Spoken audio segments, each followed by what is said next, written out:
Hello and welcome back to Highway to Hoover, a production of SEC Extra over at D1Baseball.com. I'm your host, Joe Healy, joined as always by my good friend and co-host Mark Etheridge, but also our D1 Baseball colleagues Aaron Fitt and Kendall Rogers. A very special episode of Highway to Hoover, as they would say on network TV back in the 90s. A very special episode. We are going to do our SEC incoming players draft. We are all fired up about it. Aaron Fitt is we're about to release Aaron Fitt like a rabid animal in a cage on this draft because the man loves some competitive podcasting, that's for sure. Yeah, absolutely. Hashtag win every podcast, boys. Listen, before things get too vicious here, I just want to thank you both for having me on your program. Always great to be here. Yeah, thank you, Aaron. That's very nice of you to say.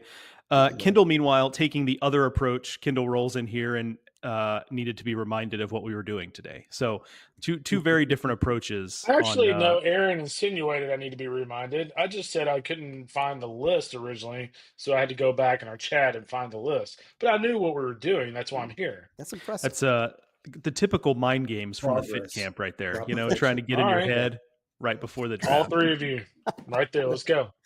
Let's go. All right, I got y'all. Bring it. All right. Let me do some business real quick before we get into our draft here. I have to do an ad read for PitchLogic, the system used by players, coaches, scouts, and instructors at all levels of play, from youth leagues to the big leagues. The easy-to-use and affordable technology makes the platform accessible to every player at every level. All the metrics and features used at the highest level. See pitchlogic.com for more information. Thanks again to PitchLogic for sponsoring this and every episode of Highway to Hoover. Mike Rooney, a special PitchLogic-centric episode of the D1 Baseball podcast coming to a podcast app near you. So look out for that. If it involves runes, I'm listening, and he could be talking about anything, and I'm probably listening if it's runes. So listen to that as well. All right, boys. We have randomized the order here, snake draft style.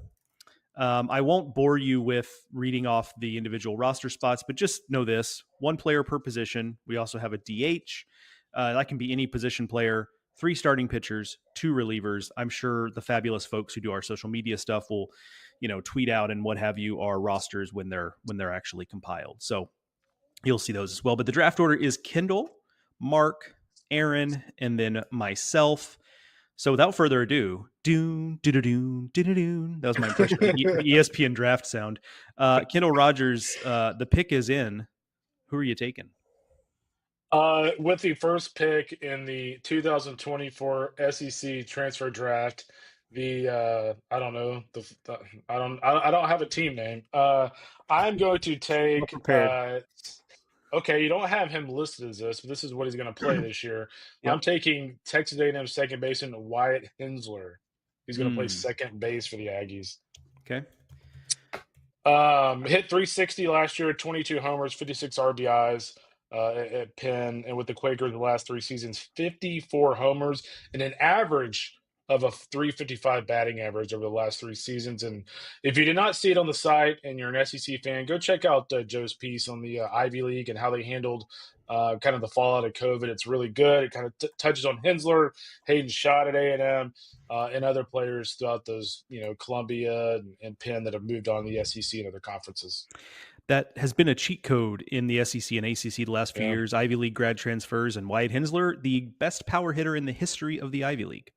So I'm pretty bullish on research a lot for that one, boys. Nope. I had him on my board as well. Kendall also brings up a good point. I have in the master list, we have tried to give positional versatility where possible, but we're kind of doing a gentleman's code here. We've all done fall reports. Yeah, for sure.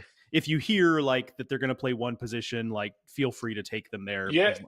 Just don't try to tell me that Luis Hernandez at LSU is playing shortstop, something like that. Well, yeah, I will add this real quick. Just a little bit of a scoop nugget here is Hensler and Gavin Grohovic are going to actually kind of switch back and forth, third and second. Michael Early, when I did the A&M fall report, said that he's very, very, intent on having those 2 guys switch around. So he's going to play a little bit of both throughout the year, but you're not going to find too many 6'3", 220-pound second basemen in college baseball. Yeah, no doubt about that. Mark Etheridge, second pick of the draft. Who you got? Yeah, I'm going to go to Starkville and take Ace Reese, Mississippi State Third Nice baseman pick. is where I'm going to play him. He was at Houston last year, had an incredible fall, might end up being their best hitter. So he's a guy that I was excited to get in this second overall pick. That is there's obviously some risk involved there, right? Because he had a good year at Houston last year, but we haven't seen that superstar turn for him yet. But a very high ceiling pick for sure. A lot of buzz about him in the fall. Yeah, I'll add this as well. I saw him 2 falls ago, or last fall when he was a freshman, and I think I had like 3 paragraphs in the Houston Fall Report just on how good he looked. He dealt with a nagging back injury last year, Joe, which is kind of why he underperformed a little bit from what he looked like in the fall. Now he's obviously healthy.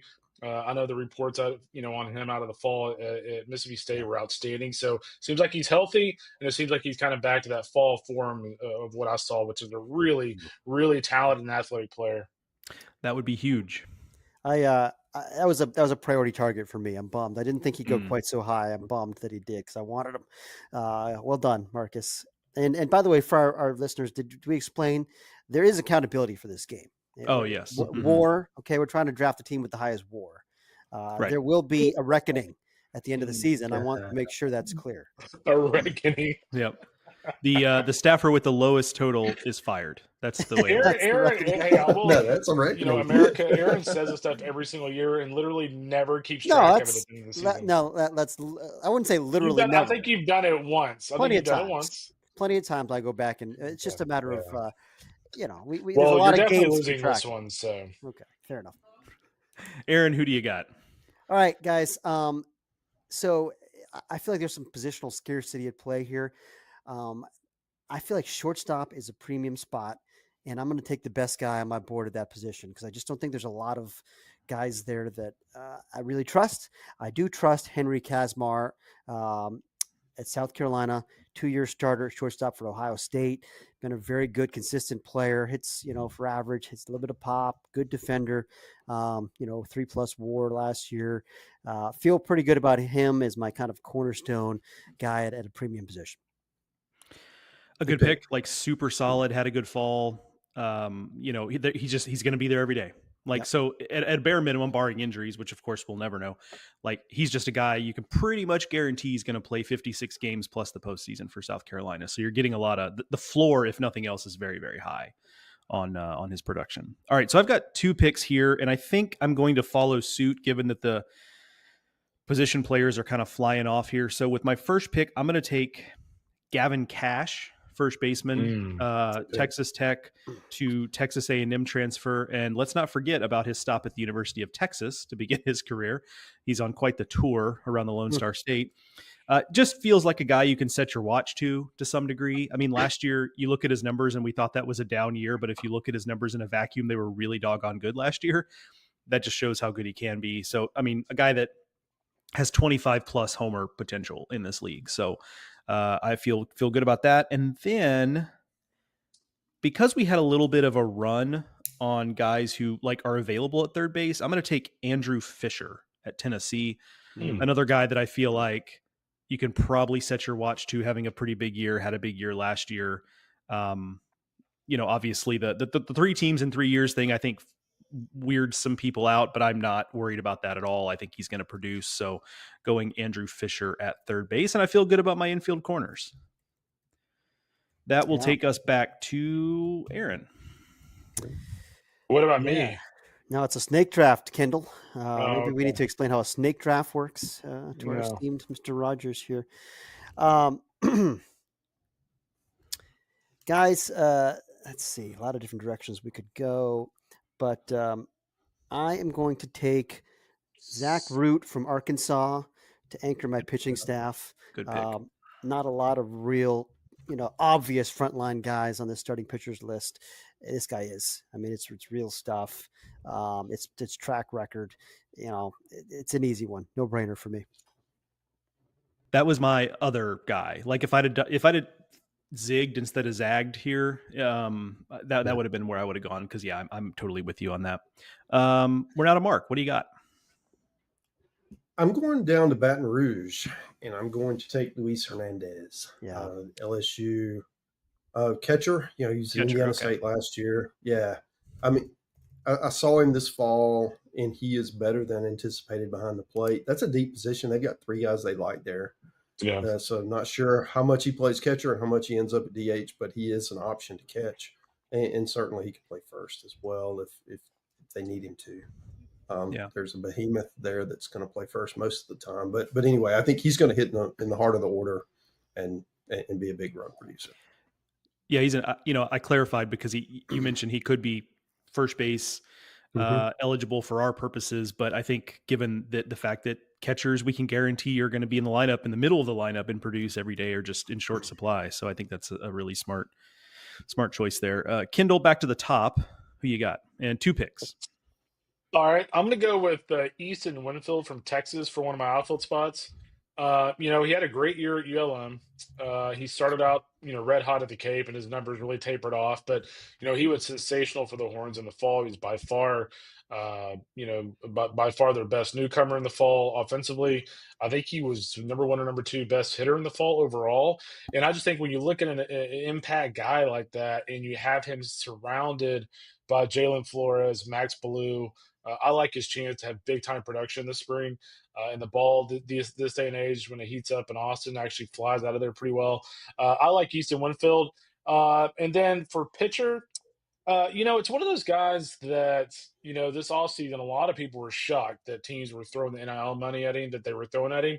But Butch Thompson with Kate Fisher, I think that's going to breed really good results.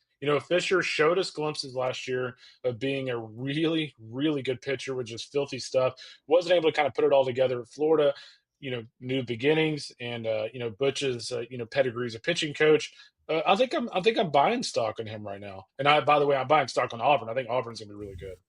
Yeah, I think we got a little over our skis with last year. Look, the numbers weren't great for Cade Fisher, but he was really good 2 years ago. And I think he was better than the numbers suggest last year, just my eyeball test. I'm with you on that, Kendall. Okay, so we're swinging back to Mark now. Who do you got, Mr. Etheridge? I'm going to Knoxville. Liam Dole. He was at Ole Miss last year. He's going to be a weekend guy for Tennessee. That lineup's going to allow him to win a lot of games if he stays in the lineup. I think that's a definitely premium pick who's going to pitch on the weekends.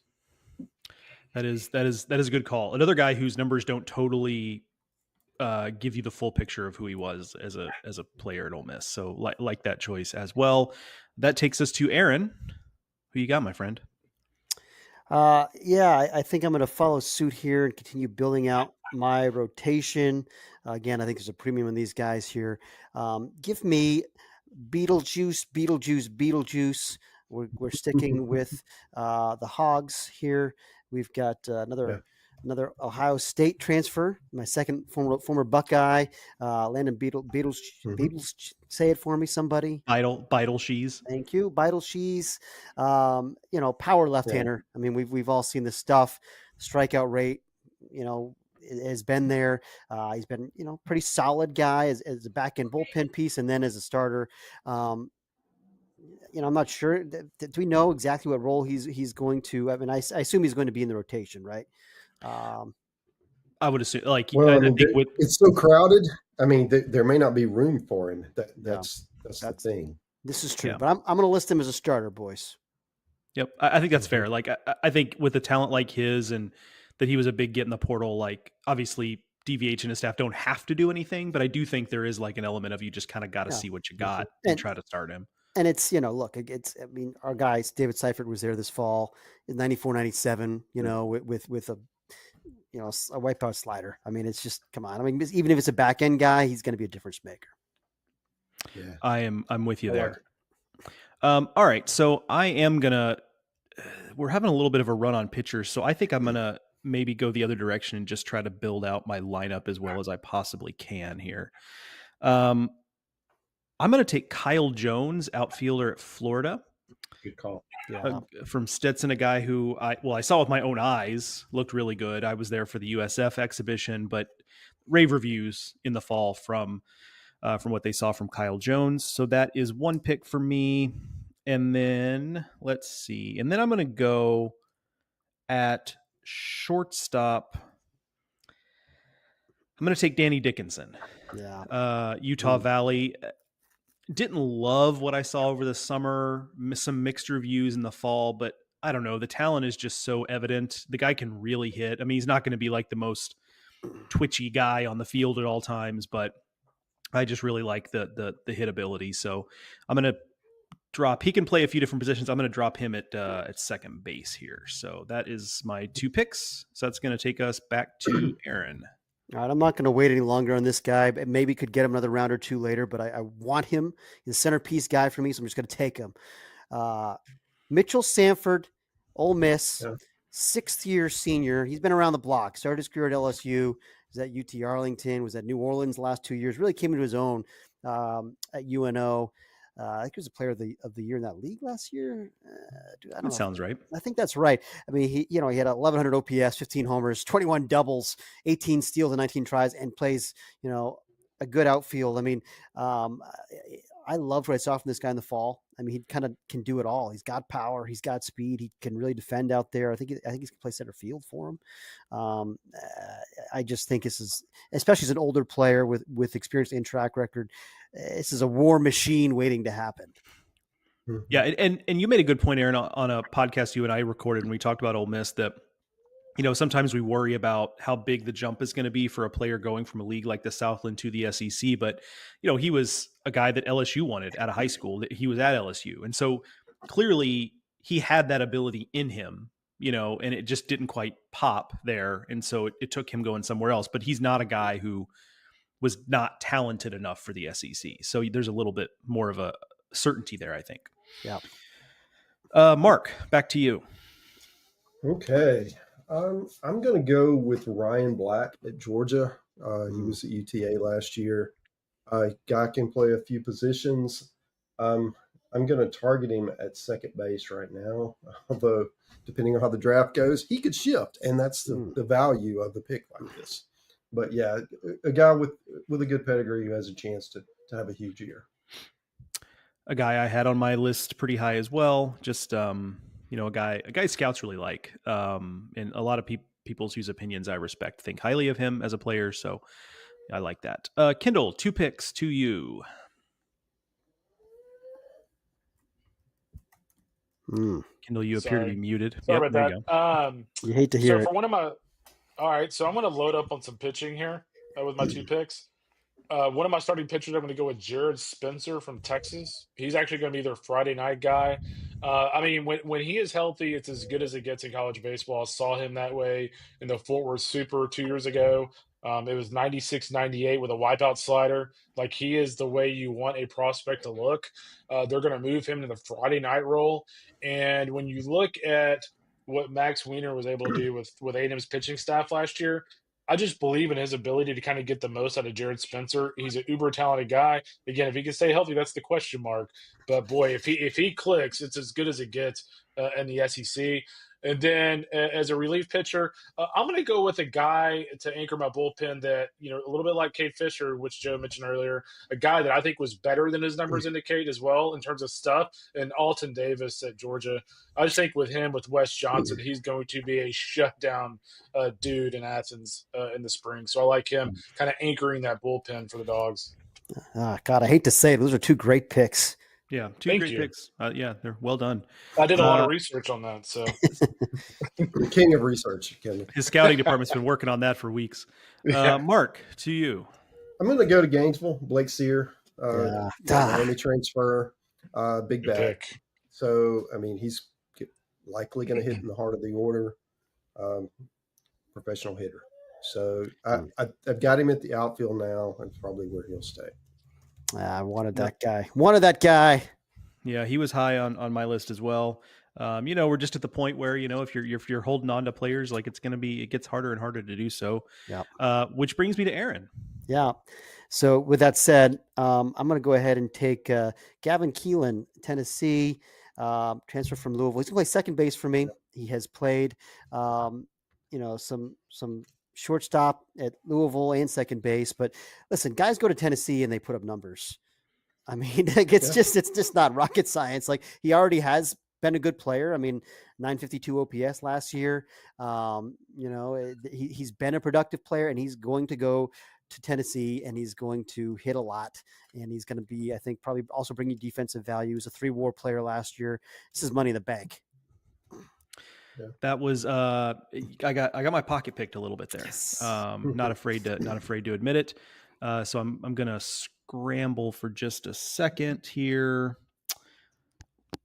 and I'm going to go first with Isaac Humphrey at Ole Miss. I just like he's probably doesn't actually. I feel fairly certain he doesn't have the ceiling of some of these other guys we're talking about, but it's a guy that put up good numbers at Louisville, which is obviously a high level program in a high level league. So I think that's likely to translate. And then I'm going to actually get on the board with a pitcher here for the first time today, and I'm going to take Anthony Ianson at LSU. Obviously, as Mark expertly kind of put together in his fall report, LSU, a lot of options, no guarantee about role there, but obviously a guy with a lot of ability. He will have a role, and I'm going to bet on the ability being something that shines through. So there's my 2 picks. So we are going to swing back to Aaron. Yeah, we are going to swing back to Aaron, and I'm going to go ahead and take my catcher now. I don't see a lot of sure things on the catcher's list. I mean, I think the only one so far has been taken is Luis Hernandez, who's probably not going to catch much for them realistically. I think it's a savvy pick by you, and he could catch theoretically. He did some catching this fall, but I mean, he's going to be first base DH. If you got Bear Jones, maybe mostly DH, but I want somebody who's going to provide some defensive WAR as well as some offensive WAR. And so my guy is Daniel Jackson at Georgia.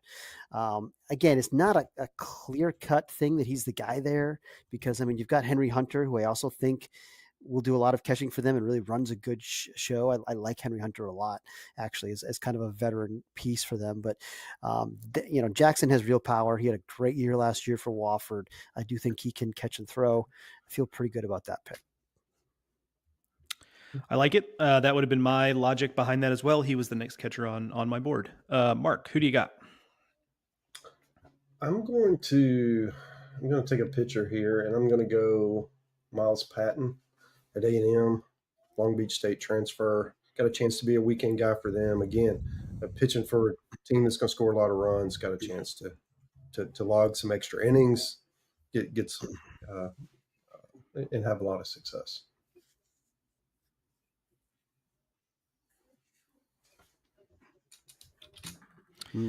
Yeah, a guy, you like the track record there, a guy who throws strikes. Like there's a lot to like there. Obviously, it's not some of the stuff of some of the guys that we've drafted here, but you certainly like the pitchability, the experience, all that stuff. So that brings us back to Kendall for 2 picks.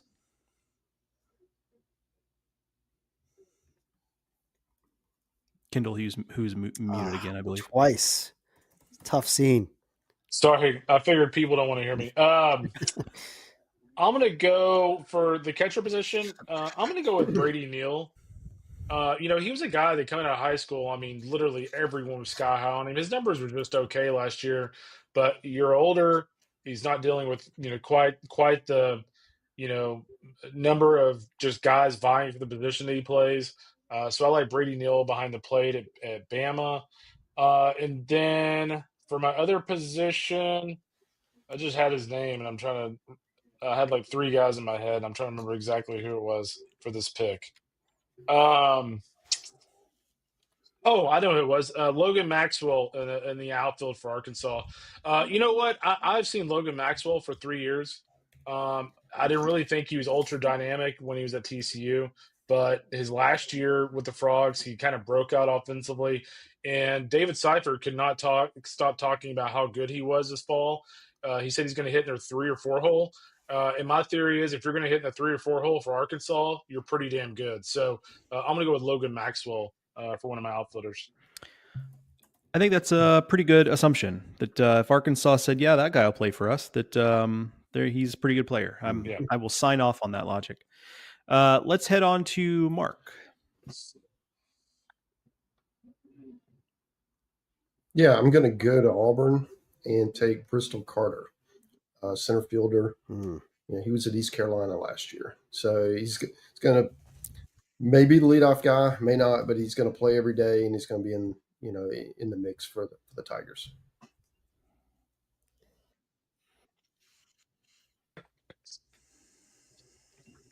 Mark is in his space continuum. Sorry, guys. Yeah, we let it. Oh, so we will. Did you lose me?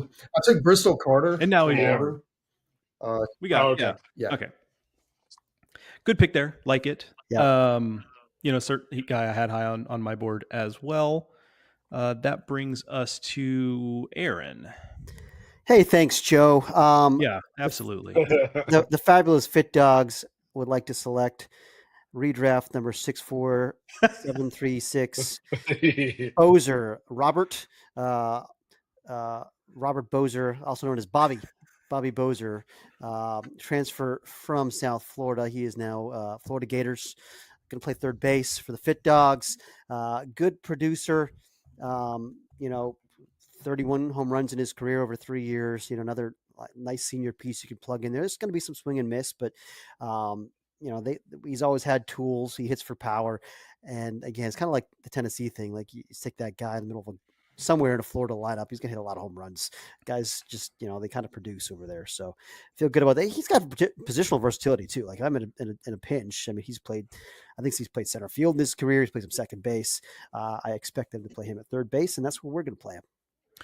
Yeah, he's played 7 positions at South Florida. Played everywhere but catcher and obviously pitcher.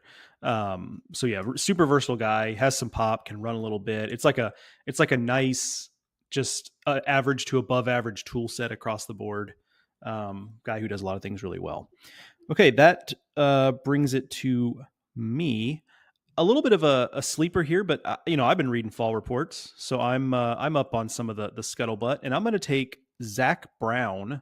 Ohio State transfer to Georgia, who, according to my colleague Aaron Fitt, who you guys might have heard of, was the buzz of Athens when he was there.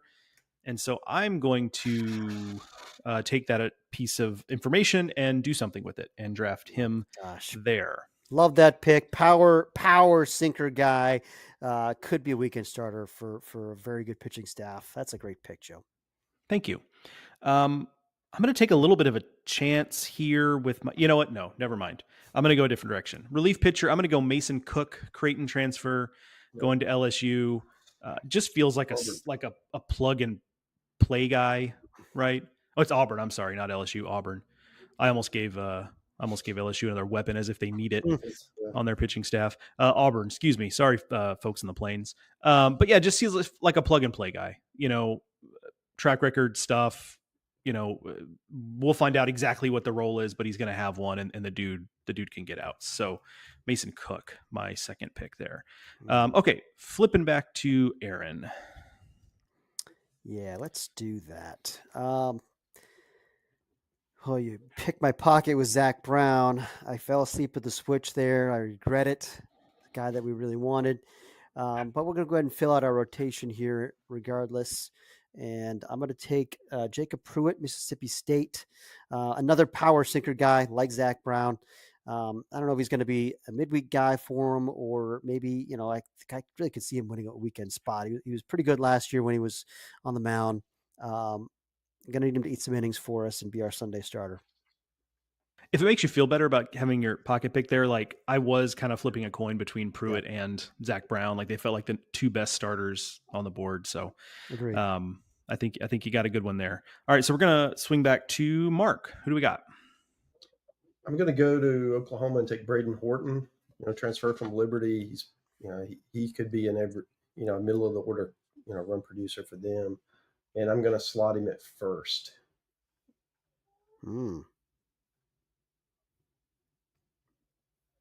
Mark pulled a string on me there. I was muted for an extra long time because I had to put him in at first. I was writing him into the outfield, and then he went to first base. Oh yeah, Mark's pulling some strings, but I like it. I have another plan in the outfield, so yeah, don't take him. I figured you did, Mark. That's the thing about playing these games with Mark is he's much like Aaron. Yeah, I feel like Kendall and I are coming to a gunfight with a couple of rusty knives, but with Aaron and Mark doing this the way they do. But regardless, we're doing the best we can. And speaking of Kendall, we are now back to him for 2 picks. Yeah, I'm gonna go with for one of my relievers. I'm gonna go with Tanner Franklin. Yeah. He's just a guy with premium stuff. Obviously, again, didn't have amazing numbers last year. I don't think he was just overbearingly awesome in the fall, but in Frank Anderson, I trust, and so I'm going to go with Tanner Franklin on the back end of the bullpen, and then I probably need to fill out my shortstop position. I do not have a shortstop. But I don't like my options, so. Yeah. I do have a question about the rules. Okay, what do we got? If we take a two-way player, what can we do with them? Well, I mean, are they?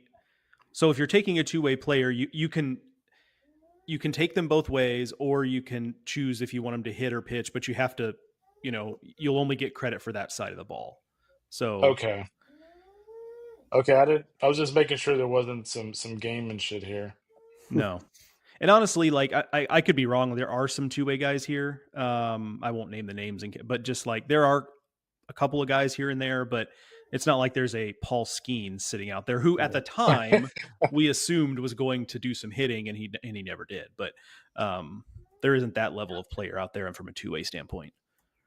Yeah, I'll tell you what. I'll be honest with you. I'm not a real big fan of the first base options.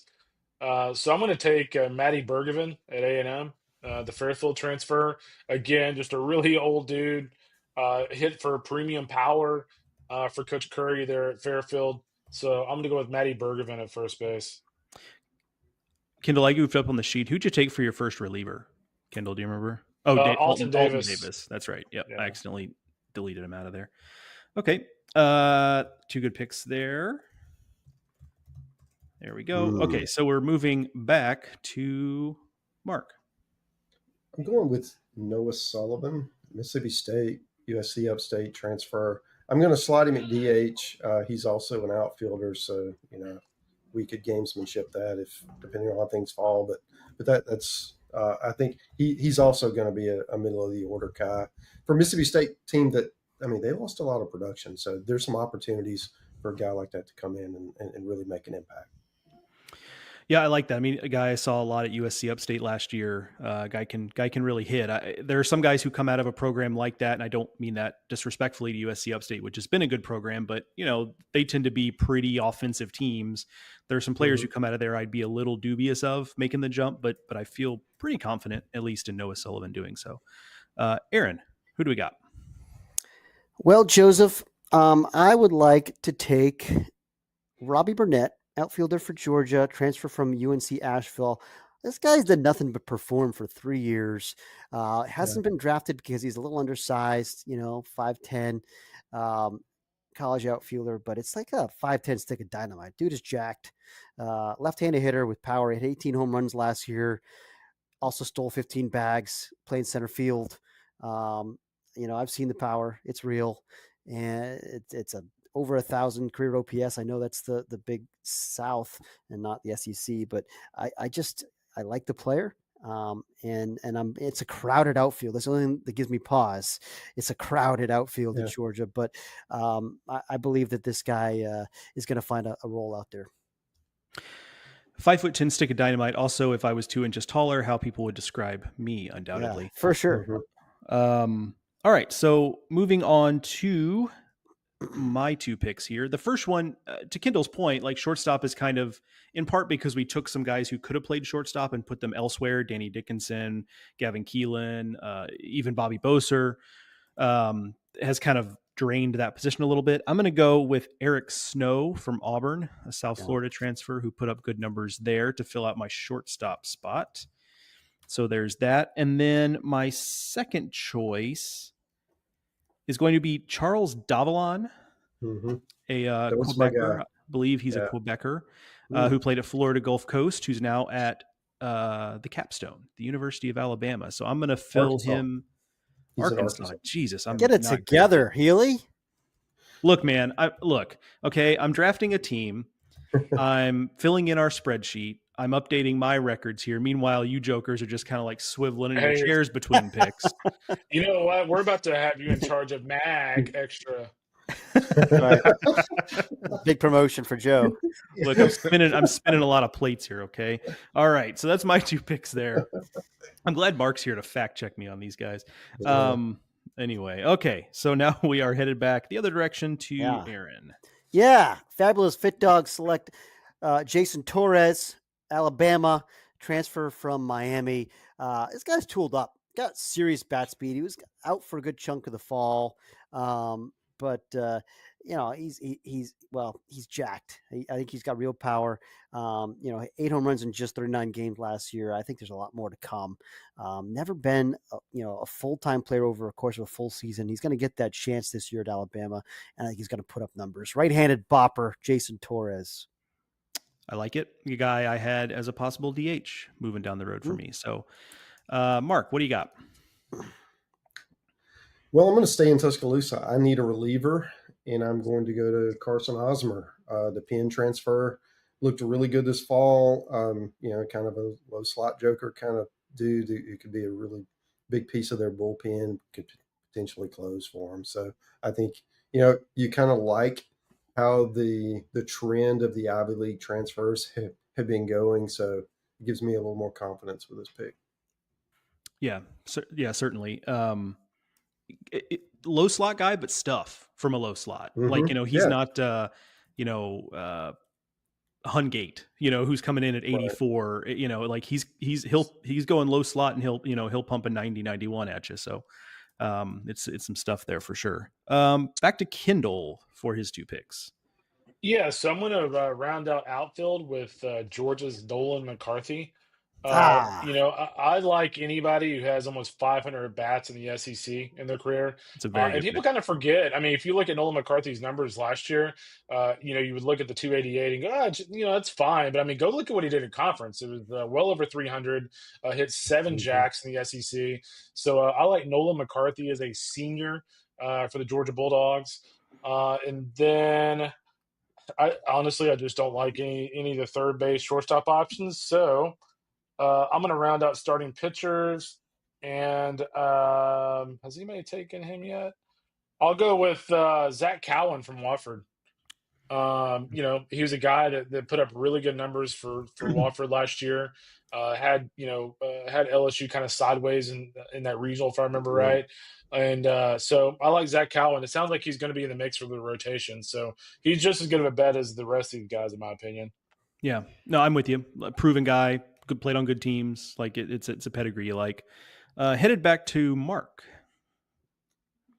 I'm going to take my third outfielder, and it's going to be Lucas Steele at Auburn. He was at Sanford last year. He can also catch. He's a guy when I saw them in Pensacola against Florida State, he was in cleanup for him. I know they had a few guys out, but that just kind of shows what kind of fall he was having. So he's a big bat, and keeps that Sanford pipeline to the SEC going.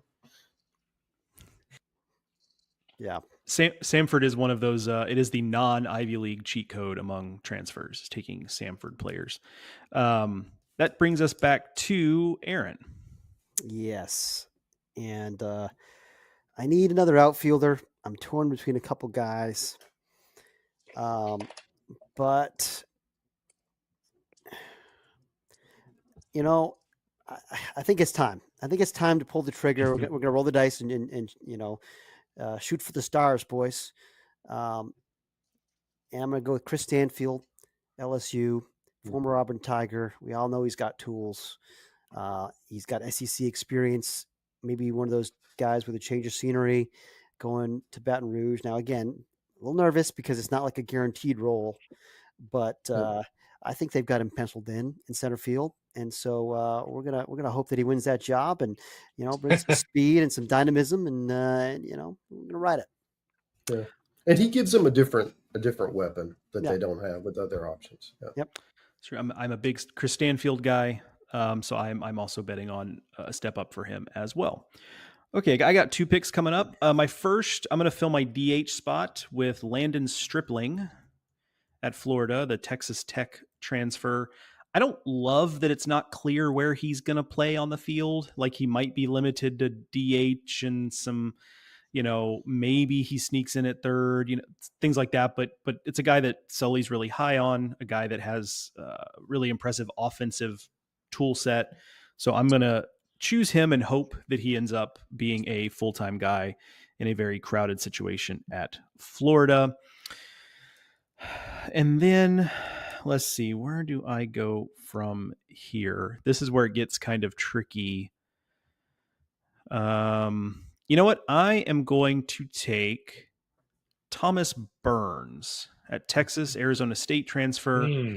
There's some risk there. He's coming off an injury. You don't love that, but he was Arizona State's Friday starter last year. Yeah. To start the season as a freshman. So clearly the dude is talented.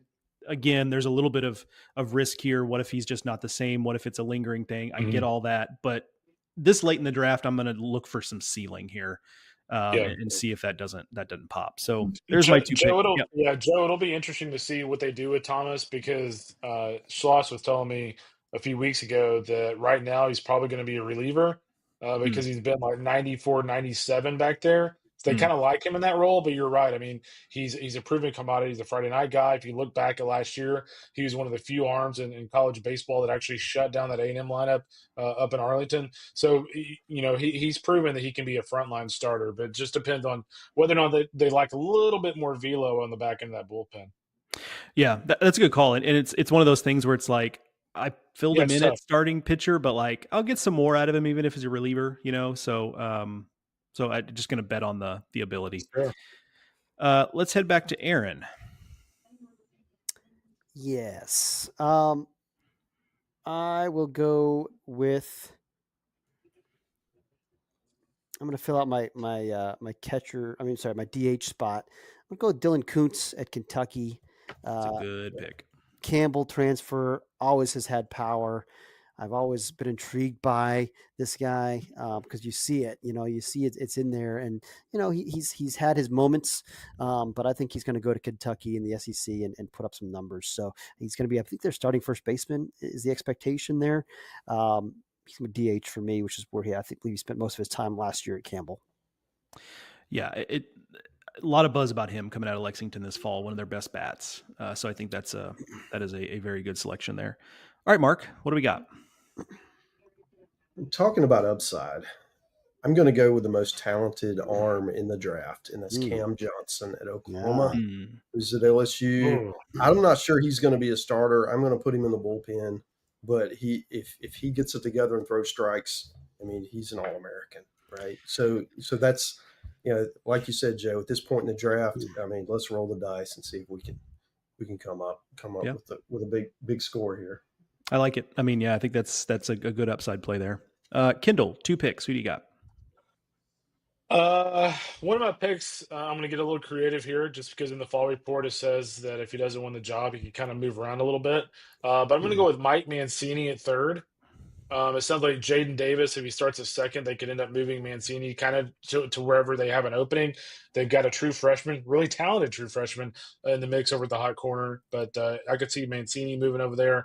Obviously well known from the home run barrage he had in the regional last year, but really good numbers at JMU. We'll see if he can kind of emulate that in the SEC. I know there's some question marks there with him, but Mancini over at third. And then I'm just going to go ahead and fill DH because I have no idea who the hell I want to be my shortstop. It's just going to be kind of a draw out of a hat. I will go with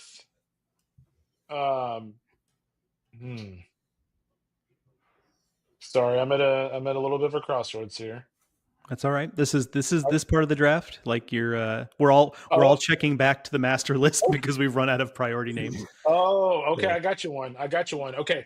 I have question marks about this guy in terms of just what he can do in conference, but there's no doubt he's talented. And that's Devin Obi, the graduate transfer from Duke. Finished his degree at Duke in the fall, decided to transfer now at Georgia. Again, Aaron kind of mentioned this a little bit ago. It's crowded out there, but he's one of those guys that certainly has the ability, both power and potentially average-wise to make a pretty big impact there in Athens. Yeah, So and Devin Obie. And he's coming off a career year, for a good Duke team. Yeah. I mean, I think he hit for some power and some average, and he can play center field. He's a good player. Yeah, what I was gonna bring this up, like you saw him up close a lot in the ACC. Like, what the discrepancy between overall and ACC? What was the deal there? Was it just strikeouts? Yeah, I mean, the first couple years in his career, it was primarily that. You throw a breaking ball and he's out. And he did a better job adjusting to that this year. Okay, perfect. So I'm up, right, Joe? That is correct. Go ahead, Mark. So I'm going to go with Adam Hockman at Kentucky. He was a huge prospect at Arkansas and got hurt and never got a chance. Comes into Kentucky, and that staff lost so much. So I have to figure a guy that's talented as him is going to get a great shot to pitch on the weekends, and he'd be a starter. Yep, like that pick, Aaron. Penultimate pick for Aaron. Yeah. And both of my last two picks are going to be bullpen guys. First off, I don't think we get credit for saves in the WAR formula, unfortunately, because Chase Hungate is going to get a lot of saves, and he's my closer. Mississippi State, has experience as a back end piece for an Omaha team. Virginia, as we mentioned before, it's a low slot guy, submarine guy, but it's not like he's not a thumber either. I mean, it's not as firm as whoever we were talking about before is a low slot guy, but it's still like, he touched 90 from that low slot power sink. It's a good piece there. Veteran guy, a lot of experience. I also need I got two picks here. They're my last two picks. So there's no ambiguity about where I'm choosing from. I'm going to go with a reliever in Brian Curley at Georgia, VCU right-hander who is listed at 5'10". Dear listener, I don't think he's 5'10", but the dude can really bring it. So again, like Georgia's got about a bajillion arms it's trying to figure out what to do with, but somebody with his experience, VCU's closer, that was a regional team, big time stuff.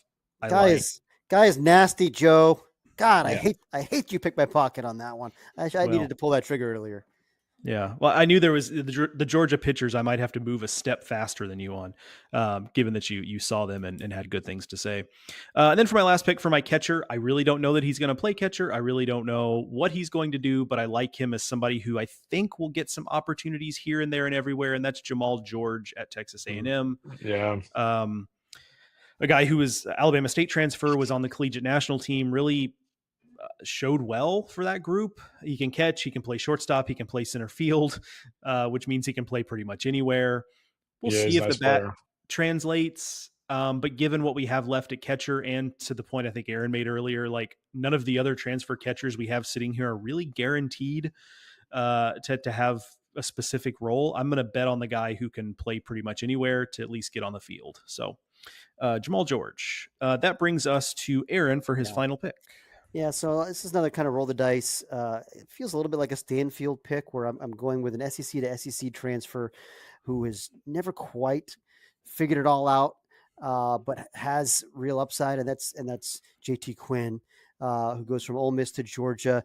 I'm drafting him as a reliever. I don't know what his role is. I mean, he certainly has. It's a 4-pitch mix. Like if he can command it enough, he can be a rotation guy, which, all the better for me from a WAR perspective if he starts. But I don't see any reason to select him expecting him to be weekend starter. So I'm going to put him in the bullpen and see what happens, because it's a high 90s guy, with field of spin. I mean, like if it's all there. It's just like if he throws enough strikes, he can be a guy.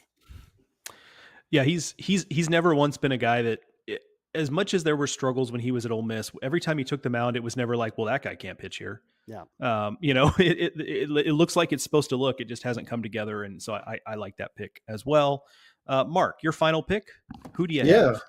Well, I need a shortstop, but I don't really like the option, so I'm going to shift my second baseman Ryan Black to short, and I'm going to take Cam Kojal at Arkansas. He's at Vandy.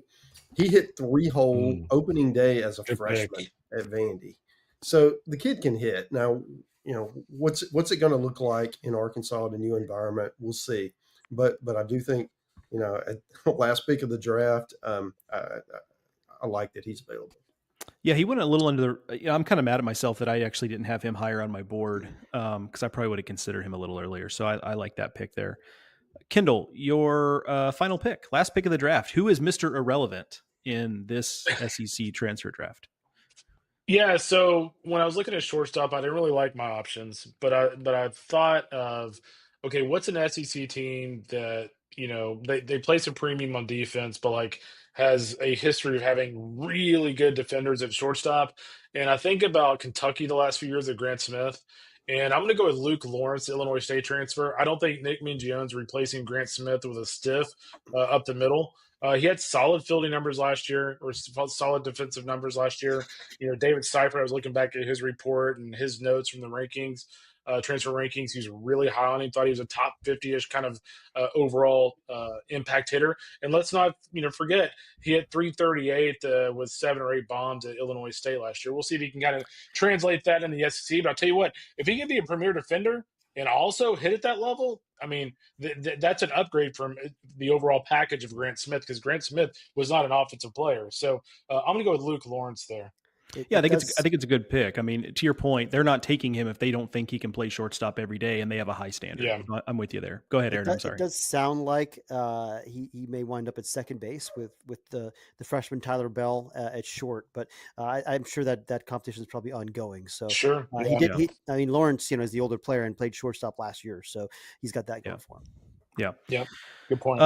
Real quick before we finish up here, I wanted to kind of go around and let you guys talk about maybe somebody you're surprised didn't get taken, or a guy that you really liked. I'll filibuster a little bit so y'all can give it some thought, and I'll go first. But somebody that you assumed would get taken that didn't, somebody that you kind of actually really wanted but just couldn't find room for. Obviously, we don't have a lot of positional, you get one player per position plus a DH. Mine is actually a pitcher, and it's Chandler Dorsey at LSU. I really like the stuff, but I mean, how many LSU pitchers got drafted that we're just not sure what the role is going to be? At some point, I had to go with guys who were maybe a little more sure to have some bigger roles. And then I would also say similar things about Simon Gregerson going to Kentucky from Indiana State. Like, not the sexiest reliever in this transfer group, but Kentucky did a really nice job with the relievers they've brought in their last couple transfer classes. And given the fact that he was a lockdown guy, or was a stopper for an Indiana State team that's been really good the last 2 years, I have to assume Kentucky sees him as somebody who could do something similar. So those are two guys that stand out to me. Let's go in the order that we reverse order from where we drafted. So Aaron would go next. Okay. I want to use my time, first of all, to just, congratulate you guys. I think you guys did a nice job in this draft. All the players that I had on my prep list, because I take these things seriously. I prepared about 8 hours ago. I spent a lot of time drilling down and making a list of guys that I was targeting. You definitely did not do that. I do have a list. I swear to God, I have a bona fide list. And I do too. It's kind of scratched out here. Yeah. I have one. That's right. All that work playing for second. and there's nobody left on the list because you guys all picked. You didn't do as good as I did. I mean, I crushed it. My team is awesome. Sure. Obviously, up the middle, the way I built this team with Kazmar and Keelan, that's just next level stuff right there. Corner the market where there was a deficiency. However, if I have to try to find a guy that didn't get drafted, that I had my eye on, hold on, I just had it and then I lost it. Who was I looking at? I was spending all this time just like puffing myself up, and I lost my train of thought, which will happen. Can I give you mine real quick? Go ahead, Kendall. Yeah, sure. Let's go. So the guy that did not get picked that I'm actually just very fascinated to see how he does in the spring is Ruger Riojas from Texas. Ultra accomplished reliever at UTSA the past couple of seasons. And, Schloss was telling me that he was actually like their best pitcher the entire fall. I'm just kind of betting on that left-handed arm of Jared Spencer a little bit. But statistically, he was their best pitcher in the fall in Austin. So Ruger Riojas could be one of those guys at the end of the year, 93, 95 with a wipeout slider. One of those guys at the end of the year that were like, wait, how did he not end up on one of these teams? Yeah, good call. I found my train of thought. So the reason I didn't pick any of these guys is I have not seen any of them. I've been waiting for the Kentucky fall report. It hasn't come out yet, so I don't have the most up-to-date information. Joe, you saw Kentucky, so I'm curious what you think. But they might have 3 transfers in their rotation: Ethan Walker, Scott Rouse, and Nick McKay. And I think Walker is the guy that may wind up being their Friday guy. Longwood transfer. To me, it feels like a total wild card, but like if he's got a chance to be a Friday guy in the SEC, then they must like him. So I'll throw his name out there. I don't know anything about him other than the fact that he's left-handed and, had an okay year at Longwood last year. I'm with you because actually Burke saw them. Okay. And Burke is doing their. Yeah, I didn't, but I have had I've had the same questions. I've actually been kind of intrigued by Nick McKay because he's a guy who was his first couple of years at South Dakota State before the injuries really took hold was a guy who was a real prospect. Like it wasn't just like a nice Summit League pitcher.